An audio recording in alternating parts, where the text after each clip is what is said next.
বৃষ্টি ভেজা মুহূর্ত, অনেকগুলো রঙিন কাঁচ, তার উপরে এসে পড়েছে বৃষ্টির নরম ফোঁটা, টুপ টুপ টুপ।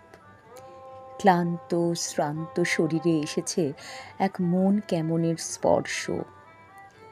জানলা দিয়ে দেখা যাচ্ছে অনেকগুলো ছাতার বাহার, লাল, হলুদ, নীল, সবুজ। হয়তো কেউ কোনো উদ্দেশ্যে যাচ্ছে বা কেউ উদ্দেশ্যহীন যাত্রাকে বেছে নিয়েছে।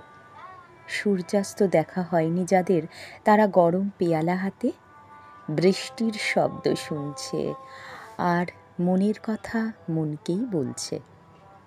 জীবনপথে এগোতে এগোতে অনেক বজ্রপাত, বিদ্যুৎ রেখা দেখেছি, ভিজেওছি বৃষ্টিতে।